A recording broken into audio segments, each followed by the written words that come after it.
bem-vindos mais uma vez no canal do Ocagel. Estou trazendo agora um vídeo para vocês, falando um pouco sobre como vencer o desespero, né? Como vencer o descontrole.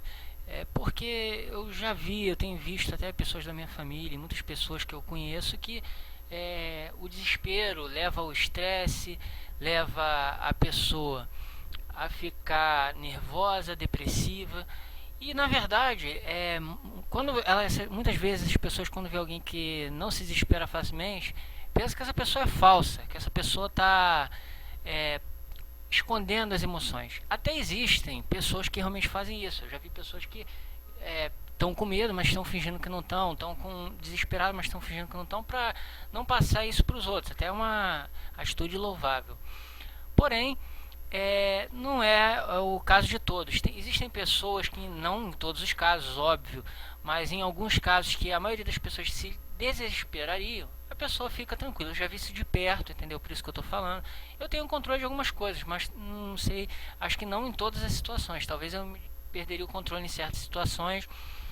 E eu venho aqui falar um pouco sobre isso. Como manter o controle, como não se desesperar, como evitar isso, como pelo menos trabalhar isso para você superar essa dificuldade, esse desespero, essa ansiedade.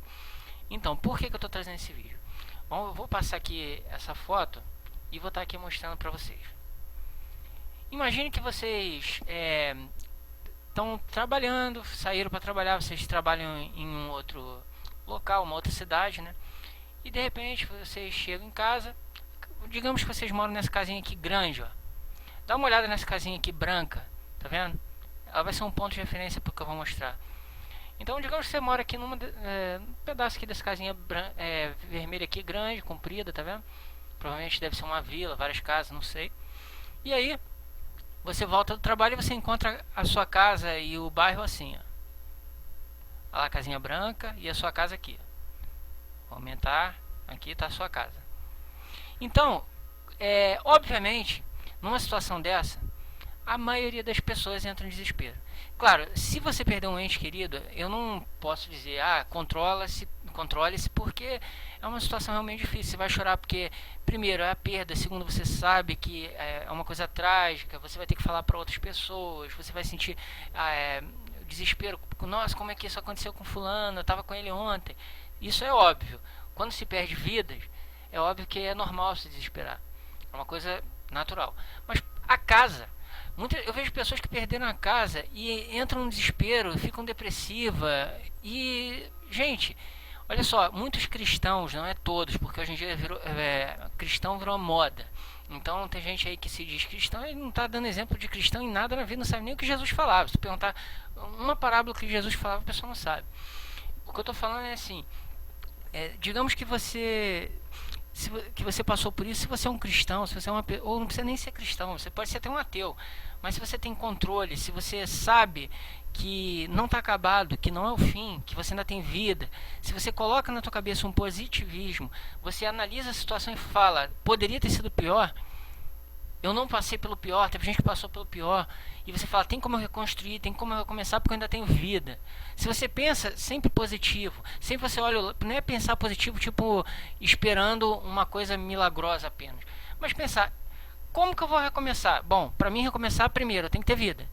Tô vivo, não tô? Então posso trabalhar, posso reconstruir. Ah, mas eu não tenho onde morar. Isso é coisas para se ajeitar aos poucos. Não tenho onde morar, vou na casa de um amigo, vou na casa de alguém, temporariamente.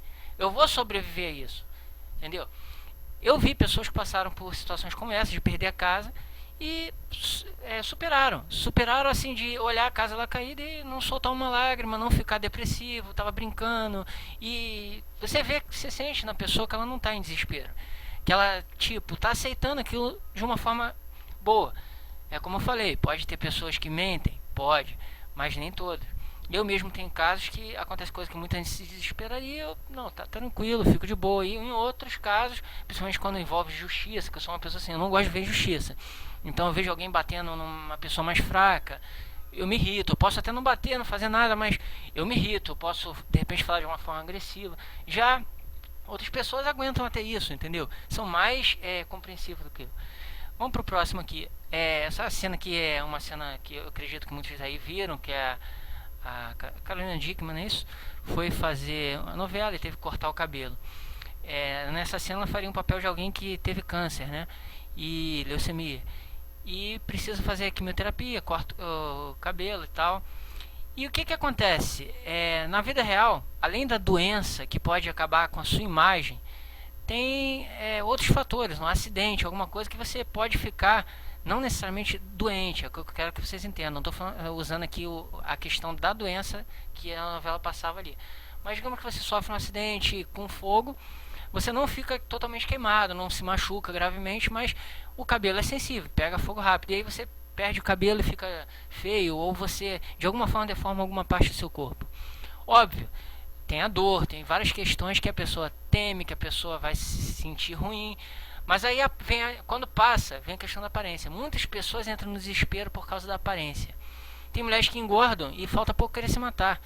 Tem pessoas que não aceitam uma mudança na aparência porque acham que a aparência é tudo. Só que eu penso assim, se você tem um marido, se você tem uma mulher e você perde a tua aparência e ele larga de você, ele está te fazendo um favor. É isso que você tem que pensar. Você não tem que pensar assim, não, mas eu amava ele. Tá, você amava ele, mas se ele te amasse, ele estava com você. Certo? Então, o que vocês têm que botar em mente é que, para que tudo mude, para que tudo melhore, basta você estar vivo. Porque ainda existe um amanhã. Basta você ter saúde. Ainda existe um amanhã, você pode fazer alguma coisa. Entendeu? Não é o fim. O fim é quando você não pode mais fazer nada. O fim é quando você realmente não tem mais capacidade para ter uma vida comum. Não pode andar, não pode falar. Não... Se fosse só, por exemplo, não poder andar ou só não poder falar, você ainda poderia levar a vida numa boa. Eu digo nos casos de pessoas que ficam realmente vegetando em coma, essas realmente é o fim para elas. Se elas não tiverem uma cura, elas vão viver assim até o resto da vida e não vão poder fazer nada. Mas se você perdeu a casa, um carro, se você perdeu qualquer objeto, qualquer coisa material, por mais que seja caro, você tem investido a sua vida toda naquilo, juntou anos um dinheiro e vem um cara, rouba, acontece alguma coisa, destrói. Em vez de entrar em desespero e falar, nossa, eu juntei, gastei minha vida, dá aquele desespero, que eu sei que é normal, dá. Mas por mais que seja normal vir esse desespero, vocês podem controlar isso se vocês tiverem noção de que não é o fim. Se vocês colocarem isso na cabeça de vocês, já irem treinando isso, ensinando a vocês mesmos que vocês dependem apenas de Deus, se você crê em Deus, e independente de crer em Deus ou não, você pode crer que ainda tem você pode lutar, você pode viver, entendeu? Então, você não tem que achar que sua vida acabou, cometer um suicídio, sair por aí depressivo, não querer mais falar com ninguém. Muitos por causa de relacionamentos. Tá levando a vida, tá alegre, tá feliz e de repente se separa, era apaixonado pela pessoa e a vida vai para baixo, para de falar com os amigos, não quer mais saber de sair, não quer mais saber de ir para os lugares que ia, igreja, clube, seja lá o que for.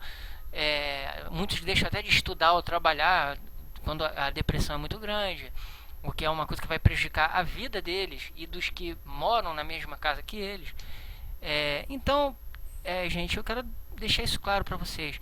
O desespero, ele faz parte de uma coisa que nós colocamos dentro da nossa mente. A partir do momento que nós dizemos, acabou, não tem jeito, o que eu vou fazer agora? Esse é o pensamento que está na cabeça de quem se desespera. Me ferrei, o que eu vou fazer agora? Tô acabado. Se você botar essa frase na sua cabeça, essas frases na sua cabeça, obviamente você vai entrar em desespero, porque você não vai ver a solução. Qual é a solução para qualquer problema que você esteja? Primeiro, você tem que pensar, a primeira parte da solução é eu estar vivo e com saúde. Se você está vivo com saúde, o que você perdeu? Foi a casa? Você nunca mais vai ter chance de ter uma casa. Ah, talvez não, talvez. E se você tiver? Então você se desesperou à toa, de repente pegou um câncer, uma doença aí, porque tem muita doença que surge a partir do estresse excessivo, mas valeu a pena. Você pegar um câncer, você pegar um monte de doença causada por estresse e depressão, simplesmente porque você perdeu uma casa e achou que não ia ganhar. Aí você vai, pega uma doença grave, quando você está à beira da morte, você consegue ganhar aquela casa que você perdeu bem melhor. Aí você fala, caramba, não vou poder nem usufruir. Por quê? Se desesperou. Porque não conseguiu ter a paciência. É por isso que, por exemplo, eu creio na Bíblia como não somente um livro sagrado, que seria a palavra de Deus, né, trazida para os homens, como também, desculpem, serve como um livro de autoajuda. Se você ler o tempo todo, fala sobre confiar, sobre esperar. Você vai ver em Salmo 40, em Josué, falando para você acreditar, confiar. Perdão. Então, se você colocar isso na sua mente, eu tenho que esperar, eu tenho que confiar, eu tenho que acreditar, eu tenho que ter certeza de que vai haver um amanhã, que vai ter um futuro, que não acabou. Ah, eu não tenho casa? Tá, eu vou ter algum lugar para dormir. Não importa onde. Um dia, no futuro, eu vou estar na minha casa de novo. Se não estiver na minha casa, vou estar na casa de alguém, pode ser até alguém que eu amo, não sei. Então você não pode entrar em desespero. Você não pode deixar que o desespero guie você. Ah, mas eu tenho um parente que foi preso. Foi preso e foi preso por um. Não foi por ser um criminoso em si, mas cometeu alguma infração no trânsito, ou enfim, alguma coisa e de repente foi parar na delegacia. Aí você entra em desespero. Não, não é motivo para isso. Aquele parente morreu, você morreu. Não, então espere e confia. Vê o que vai acontecer. Deixa para se desesperar somente se você vê que o pior aconteceu. Porque sofrer antes da hora, muitas vezes você sofre por nada. E não vale a pena você pegar um câncer, uma doença, por uma coisa que não vai acontecer. Como que você evita isso? Você tenta ser um pouco mais otimista, fazendo o quê? Esperando, tendo paciência, acreditando que algo pode mudar para melhor. E aí você faz o que tiver no seu alcance, faz o que tiver sob teu domínio, sob teu controle, para você mudar para melhor o teu futuro. Ah, perdi a casa, o que eu vou fazer? Ah, vou me inscrever num projeto que tem Minha Casa Minha Vida, tem não sei o que. Vou falar com um amigo meu que é rico, vou ver se ele me dá um empréstimo. Sei lá, tô chutando aqui. Você tenta bolar uma ideia e parte desse princípio. Não, vou fazer isso aqui, vou ver se tem uma chance de eu conseguir isso. E vai tentando, é um dia de cada vez. Tanto que tem na Bíblia um trecho que diz: basta cada dia o seu próprio mal. É isso que está querendo dizer nesse trecho. É você chegar e perceber: ah, aconteceu uma coisa ruim nesse dia. Tá, vai acontecer muitas coisas ruins em vários dias da nossa vida. Ah, você olha para uma pessoa, uma pessoa rica, um Silvio Santos, um Bill Gates, e você fala: cara, o cara deve ser o cara mais feliz do mundo, ele não tem nenhum problema. Isso não existe. Se você um dia tiver a oportunidade de conversar com um deles, ele se abrir e for sincero com vocês, vocês vão descobrir que todos eles têm desespero, têm sonhos que não foram realizados, porque a ilusão que o dinheiro causa nas pessoas, elas acreditam que o dinheiro compra tudo.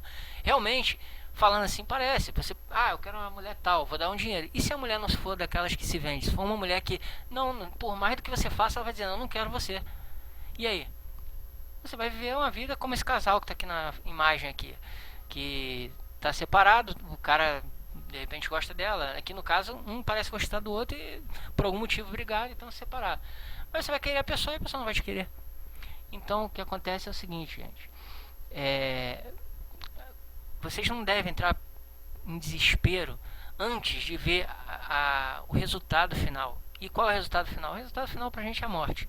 Enquanto você morte, está de coma, se você não está morto, não está de coma, não está impossibilitado de fazer alguma coisa, ainda não é o resultado final. Espera para ver. Tem paciência, gente. Eu vi muita gente se suicidar porque ficou desempregado na crise que teve em Portugal alguns anos atrás, acho que em 2008, se não me engano, 2009, por aí. E se você procurar a notícia no jornal, você vai ver muita gente na Europa se suicidou porque ficou desempregado. Entendeu? Eu vi isso em muitos lugares. Não só na Europa, na América, quando teve a crise. E não só por causa dessa crise. Já vi pessoa que perdeu o marido, que se jogou em linha de trem, tentou se matar, por qualquer coisa. E a sua vida é tudo que você tem. Você pode estar hoje depressivo, você pode estar hoje não vendo solução, você pode estar hoje não vendo um caminho para o amanhã. Você fala: mas eu não posso viver sem isso. Você tem certeza? Você nasceu com isso? Você nasceu colado nisso? Ah, mas foi um braço que eu perdi. Tá, muita gente nasceu sem braço, não vive sem o braço. Enquanto você tiver condição de fazer alguma coisa, falar, se locomover, interagir, você ainda tem esperança. Você ainda pode fazer alguma coisa. Você não é um inútil, entendeu? Você só vai ser um inútil o dia que você aceitar isso. Não, eu sou inútil, acabou. E quando você fizer isso, você está sendo um mentiroso e que vai acabar caindo na depressão, porque ninguém é inútil se não quiser. Você só se torna inútil se você realmente não quiser fazer nada, nem pela sua vida, nem pela vida dos outros. Um dos principais propósitos na nossa vida, e eu digo isso até baseado no que Jesus ensinava aos seus discípulos, é você fazer a caridade, é você fazer o amor, é você mostrar para as pessoas que ainda existem pessoas querendo ajudar. Então, uma das coisas que você deve fazer para a sua vida valer a pena, independente do que você passe, é se preocupar com o teu próximo, se preocupar com os outros. Não é botar os outros em primeiro lugar e você em último. Não é isso que eu estou dizendo. Mas da mesma forma que você se ama, amar o seu próximo. Como assim? Você vê alguém que está em desespero, perdeu um filho, você vai lá consolar. Você vê alguém que perdeu a casa, como essa situação que eu mostrei. Você vai lá, se você puder levar alguma coisa para essa pessoa, mostrar para ela que ela pode ficar tranquila. Eu posso dar um exemplo aqui, eu não vou citar quem foi, mas eu tenho uma pessoa conhecida que ficou nessa situação parecida com isso aqui. Ela foi obrigada a sair da casa dela, entendeu? Ela estava lá na casa dela, uma casa bonita até, não é um casarão, mas... E de repente, olha, você não pode mais morar aqui. Do nada, ela não estava esperando isso, foi de uma hora para outra. Imagina você estar aí na sua casa e amanhã alguém chega e fala, não, acabou, você não mora mais aí. E ela entrou, essa pessoa com a família dela entrou em desespero, de chorar amargamente, de não ter nenhuma forma assim de ver a saída para o que ela poderia fazer se ela ficasse em casa. Então ela provavelmente deve ter pensado em se matar, ou talvez não. Mas a pessoa, muitos assim, entram em desespero. E aí o que eu fiz? O que estava ao meu alcance. Quando eu vim morar onde eu moro hoje, essa casa que eu tô foi uma tia que me deu. E é do lado da casa da minha mãe. E essa casa, ela tem algumas coisas que precisam melhorar. Eu não vou citar aqui tudo, mas ela tá acabada. Eu estou usando ela mais para mim usar o computador mesmo, dormir. Mas a maioria das coisas eu uso a casa da minha mãe. E eu falei assim, olha, você está desesperado à toa, não se desespera, você não confia em Deus. Eu falei, olha, se você não tiver onde morar, eu falei assim, eu moro com minha mãe, você vem com sua família e mora aqui. Aquilo foi um conforto, a pessoa conseguiu ter garra para lutar pelos direitos dela, para ver o que estava errado, para abrir os olhos e pensar com mais clareza, mais calma, a partir do momento que eu dei essa oportunidade à pessoa. Que eu falei, olha, em última circunstância, foi assim que eu falei para ela, se em última circunstância você tenta ver com calma lá, mas se em última circunstância você se vê sem lugar para morar, você não vai ficar debaixo da ponte, pode ficar tranquilo, você não vai ficar na rua. Eu vou arrumar um jeito de você ter um lugarzinho para ficar, mesmo que temporariamente. Se você quiser ir melhorando o lugar, você melhora, entendeu? Mas você vai ter o seu canto. Isso foi um conforto, uma zona de conforto. A pessoa sabia que se ela ficasse sem condição de ter onde morar, ela teria algum lugar para ficar temporariamente. E era uma pessoa de confiança, então não estava botando um estranho na minha casa. Então eu estou falando de alguém que eu confio. É por isso que eu estou passando esse vídeo. Eu quero que vocês olhem essa imagem, pense se você estivesse numa dessas situações aqui, ou em todas. Imagina que muitas pessoas passam por situações assim. Tá num dia que, num ano, né? Não vou dizer num dia porque isso não acontece num dia, mas perde a casa, de repente descobre que está com alguma doença, ou então acontece alguma coisa com ela que ela perde a aparência, as pessoas começam a se afastar dela por algum motivo, engordou, e depois perde o ente querido, fica desempregado, e muitos, depois de acontecer tudo isso, procuram o quê? A morte. Fala, não tem solução. Aí eu tento lembrar as pessoas de Jó. A Jó parece uma historinha para criança. Só que se vocês olharem para essa história como se fosse um ser vivo que você está vendo aqui na tua frente e passando realmente por aquilo, muitas pessoas passaram por coisas assim. Mesmo que você não queira acreditar, não acredita em Jó. Tá, mas tem pessoas que já passaram por coisas parecidas com Jó e superaram, e mais tarde tiveram uma mudança na vida. Entendeu? Eu não estou vendo a teologia da prosperidade aqui, né? Isso, não estou dizendo aqui que você vai ficar rico, milionário, não, nada disso. O que eu estou dizendo é que se você tem saúde, se você tem vida, nunca se desespere com amanhã. Viva o hoje, espere no hoje, faça o hoje. Porque se você fizer o hoje, se você trabalhar o hoje e não se desesperar porque perdeu alguma coisa, você vai ter visão para saber o que você precisa fazer para amanhã. Você vai ter saúde porque você não vai deixar o teu organismo ser abatido por doenças causadas pelo estresse. comprovado cientificamente. Você pode pesquisar aí se você achar que eu estou duvidando. Muitas doenças, desde doenças psicológicas até doenças físicas, começam a partir de uma situação depressiva, de estresse, entendeu? Principalmente a depressão, porque o estresse é momentâneo, mas a depressão geralmente é igual aquela pessoa que perde um ente querido e não consegue superar, fica a vida inteira se lastimando, se tranca no quarto, não come, gera várias coisas que de uma forma ou de outra, direta ou indiretamente, destrói a pessoa por completo, entendeu, gente? Então essa é a dica que eu deixo pra vocês, entendeu? Uma espécie de ajuda que eu tô dando, entendeu? Um vídeo motivacional que eu tô fazendo, na esperança de que se tiver alguém ouvindo, assistindo esse vídeo, eu sei que o vídeo não tem muito conteúdo porque eu não tenho condição de estar fazendo isso, meu computador não é muito bom, eu estou usando o que eu tenho e também não tenho muito conhecimento, não tem ninguém para me ajudar aqui.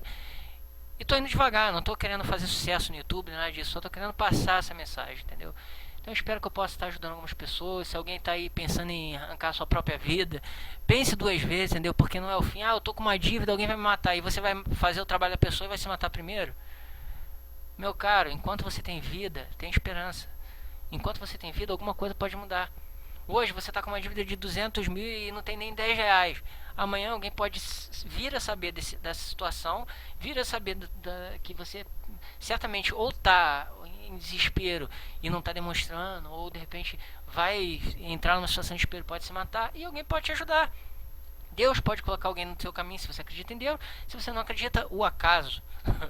Tá? Porque eu respeito quem não acredita. Pra mim, eu não acredito no acaso. Entendeu? Não acredito no destino feito pelo acaso. Mas, então fica essa dica aí pra vocês. Espero poder ter contribuído aí pra muitas pessoas. E deixem aí seu comentário se vocês quiserem. De preferência respeitoso. Lembrando que esse vídeo eu tô fazendo pra ajudar as pessoas. Então se eu falei alguma coisa que você não concordou, não gostou, não foi por mal. Não tô querendo ofender ninguém. Entendeu? E até mais, galera. Valeu!